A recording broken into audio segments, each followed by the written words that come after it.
Selamat pagi semuanya. Pagi, Bu. Sehat semua? Sehat, Bu. Sehat, Bu. Oke, ini Ibu cek nih di GCR ya. Wah, sudah absen semua ya. Oke, good. Doanya, yuk doa pembukanya Ibu minta tolong Kimberly ya nak ya. Tolong berdoa. Oke, yuk.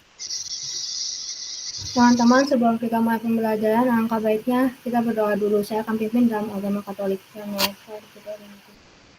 Ya Tuhan yang Maha Baik, terima kasih karena Engkau telah mengumpulkan kami semua pada pagi hari ini dengan keadaan yang baik. Sekarang kami akan memulai pembelajaran karena kami agar dapat belajar dengan baik dan dapat mencerna ilmu-ilmu yang telah diberikan oleh Butera dengan baik. Terima kasih ya Tuhan. Amin. Beri salam.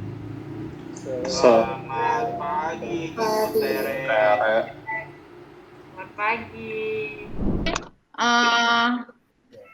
Tetap ya, patuhi protokol kesehatan yang tadi Ibu sampaikan ke kalian. Pakai masker, kalau kalian keluar ya, hindari kerumunan, dan juga kalau bisa rajin-rajin cuci tangan. Oke? Sekarang Ibu mau sampaikan materi pembelajaran kita hari ini. Ibu coba izin share screen anak-anak. Sudah kelihatan PPT-nya Ibu, Nak? Sudah, Bu. Sudah ya, oke. Nih, masalah-masalah kependudukan yang ada di Indonesia ini apa aja ya? Nanti kita akan coba bahas, oke? Gimana? Sebentar Ibu share screen dulu ya, Nak ya. Lihat ya, Nak. Karena kompetensi dasarnya itu diharapkan kalian mampu ya, masih berlanjut dengan materi kita sebelumnya, menganalisis dinamika kependudukan di Indonesia dalam perencanaan pembangunan, masalah kependudukan ini, dan juga mempresentasikan. Jadi kalian nanti presentasi ya nak ya. Nah, tujuan pembelajarannya sama kayak tadi, diharapkan dari 5 indikator ini kalian mampu, diharapkan itu mampu mengidentifikasi permasalahan, faktor, menganalisis masalah dari data kependudukan. Apa yang harus kamu ambil kebijakan kalau kamu disuruh menjadi pemangku kebijakan nantinya, atau permasalahan-permasalahan lain. Nah, sebelumnya kita sudah belajar ini ya. Masih ada yang ingat anak-anak Ibu ini? Sebelumnya kita mempelajari tentang apa ya nak ya? Ayo, apa kira-kira nak? Coba bantu Ibu. Aku mau lihat jawaban kalian dulu. Sebelumnya kita mempelajari apa ya? Data kependudukan. Iya, data kependudukan, ya kan? Apa aja kemarin itu data kependudukannya, nak ya? Penduduk. Suhu penduduk. Ibu jawab ya? Apa ya kaitannya kira-kira? Bisa membantu menganalisis masalah yang terjadi nantinya. Oh, kita udah data. Bisa membantu menganalisis data permasalahan kependudukan ada di mulus. Jadi nanti coba perhatikan video yang akan Ibu tampilkan ya secara singkat ini. Baru kamu deskripsikan apa yang kamu tangkap dari video tersebut. Pernahkah kalian membaca berita tentang seorang kakek tukang parkir yang pingsan bahkan untuk sekedar mendapatkan makanan pokok? Oke, tuh. Udah dengar ya nak ya informasinya? Masih banyak ketimpangan sosial di sekitar kita, Bu. Masih tinggi ya ketimpangan sosial sekitar kita. Oke, good. Ada yang lain lagi? Ngomongin tentang masalah yang cukup parah sih sebenarnya, yaitu ketimpangan sosial. Jadi itu ada perbedaan yang cukup menonjol antara golongan kaya sama golongan miskin gitu. Sekarang kita lihat nih, apa-apa aja ya permasalahan kependudukan yang ada di Indonesia. Tuh. Itu jumlah penduduk kita itu besar, Indonesia itu.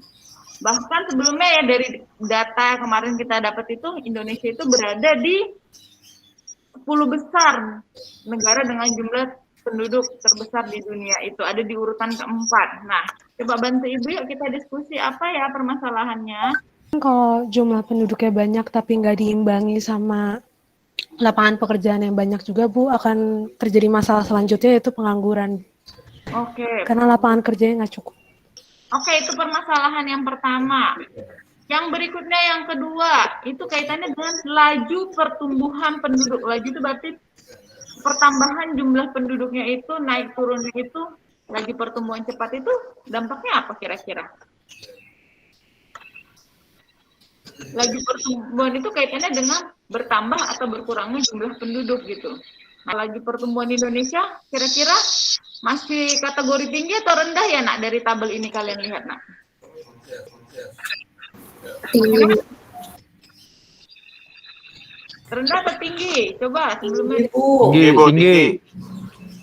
Yang berikutnya lagi ada kaitannya dengan persebaran penduduk Indonesia. Coba dilihat dari peta ini. Dari peta ini kalau dilihat jumlah Indonesia itu paling banyak itu penduduknya tersebar di mana ya nak ya? Pulau Jawa. Pulau Jawa gitu. Kenapa ya terkonsentrasinya dominan di Pulau Jawa ya?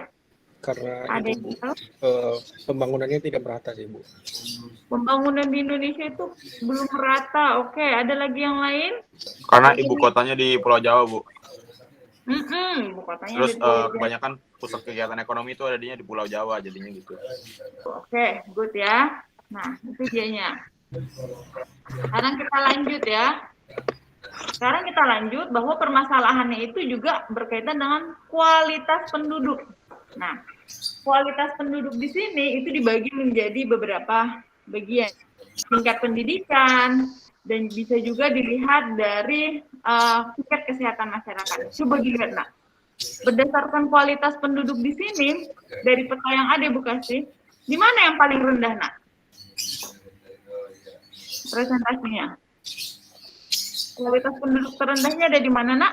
Kualitas penduduk semakin jauh dari pusat pembangunan, pusat industri yang kita tahu itu ada di Pulau Jawa, itu makin rendah gitu, karena di sini yang paling jauh adalah Papua ya Bu, ya begitu nggak Bu? Oke, good, iya. Ibu mau kalian diskusi ya nak ya, coba diskusikan dulu ini tentang apa-apa saja sih permasalahan kependudukan di Indonesia dan kesenjangan sosial yang ada di Indonesia.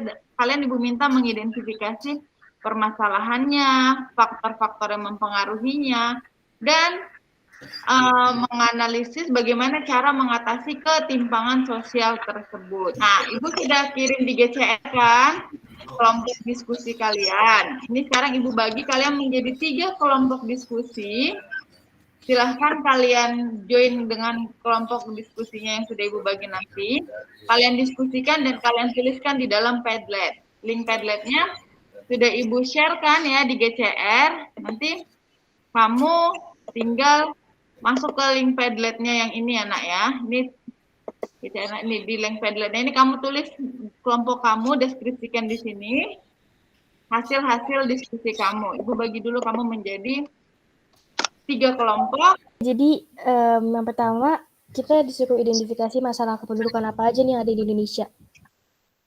Kalau tadi udah dijelasin sih ada yang pas tadi tuh persebaran penduduknya nggak merata ya. Iya, persebaran penduduknya nggak merata. Terus yang kedua kualitas pendidikan Pendidikan dari masih rendah, masyarakat masih rendah. Benar. Saya mau nulis di Padlet. Boleh deh. Oke. Oke, nak ya, waktunya sudah mau habis. Ibu breakout room ya. Thank you ya semuanya. Nanti kita masuk ke ke link yang lebih besar lagi di Gimitnya, biar kita kalian mempresentasikannya. Oke? Apa kira jawabannya nak? Permasalahan apa yang ada berdasarkan yang ada di itunya, yang ada di artikel yang kamu baca, apa-apa saja permasalahan kependudukan. Coba nak, kelompok 1, coba dibacakan. Kelompok 1 itu Bu yang persebaran penduduknya nggak merata. Kebanyakan terkonsentrasinya di Pulau Jawa gitu loh. Jadinya terlalu padat Pulau Jawanya. Oke. Laju pertumbuhan Indonesia itu tinggi, jadi tapi nggak diimbangi sama sarana dan prasarana yang ada di Indonesia gitu. Laju pertumbuhannya tinggi dan tetapi tidak diimbangi dengan sarana dan prasarananya. Itu dia permasalahannya. Good ya. Untuk kelompok 1. Yang pertanyaan yang kedua. Apa saja faktor-faktor yang mempengaruhinya? Siapa yang mau bisa jawab? Nah? Ya. Coba. Faktornya itu ada 4 di bidang kependidikan, bidang kesehatan, jenis mata pencaharian, dan pendapatan, Bu. Coba dideskripsikan, Nak. Yang bidang pendidikan tuh, kalau pendidikannya maju, jadi kan siswa-siswanya kan punya edukasi yang lebih tinggi. Jadi tuh buat lanjut kayak bikin negaranya lebih maju tuh bisa lebih bagus gitu, Bu. Yang terakhir nih, pertanyaan itu adalah cara mengatasi biar nggak terjadi ketimpangan sosial itu gimana ya kira-kira ya, Nak ya? Coba, gimana kira-kira untuk mengatasi ketimpangan sosialnya? Siapa yang bisa mendeskripsikannya? Ya, kelompok 3 yang terakhir. Cara mengatasinya. Saya, Bu. Coba, Nak. Ya. Memperbaiki kualitas pendidikan,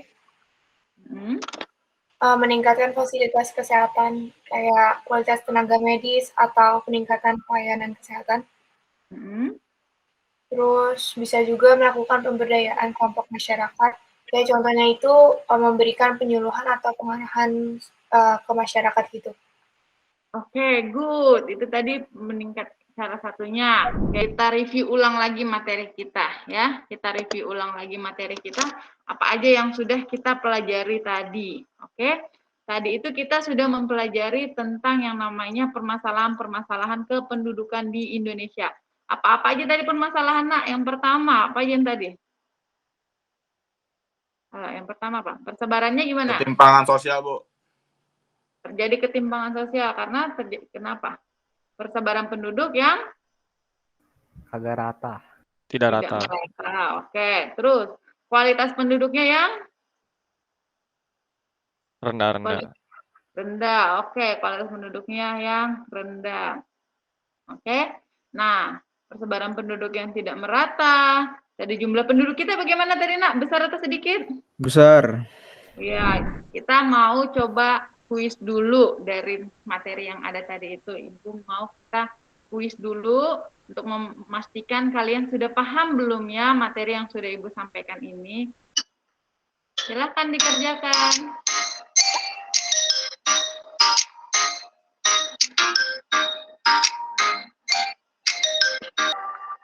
Nih nilai-nilainya semuanya. Oh, yang masih kurang Josephine ya, Nak ya. Nih, nggak apa-apa. Nanti pertemuan berikutnya lagi ditingkatin lagi ya, Nak ya. Nilai-nilainya udah bagus nih.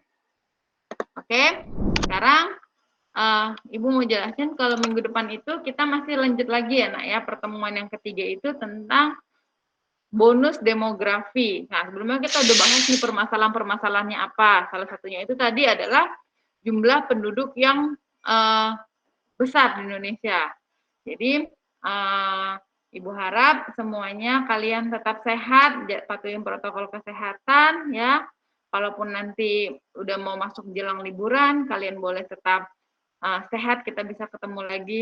Semoga ketemu itu bisa tatap muka langsung ya, ataupun kondisi daring, semuanya boleh sehat. Sampai di sini paham, Nak? Paham ya? Oke, sebelum mengakhiri pembelajaran kita, yuk kita doa dulu yuk, doa penutupnya. Ibu minta Natasha Jolin. Teman-teman, untuk mengakhiri pembelajaran hari ini, mari kita tutup dengan doa. Saya akan memimpin dalam agama Kristen, yang lain silakan mengikuti. Bapa yang ada di surga, terima kasih atas penyertaan-Mu selama 1 jam pembelajaran ini. Kami bersyukur dapat berkumpul di sini dan belajar dengan baik. Kami berdoa agar setiap pembelajaran yang diberikan pada hari ini dapat kami terima dan mengerti dengan baik dan dapat bermanfaat juga bagi kehidupan kami. Engkau berkati masing-masing dari kami yang akan melanjutkan aktivitas pada hari ini, agar setiap aktivitas bisa berjalan dengan baik dan lancar. Terima kasih Tuhan, dalam nama-Mu kami berdoa dan mengucap syukur. Haleluya, amin. Ya, sebelum mengakhiri pembelajarannya, kita beri salam dulu ya. Yuk, Rafael beri salam dulu. Beri salam. Terima kasih. Terima kasih. Bu Tere. Ya.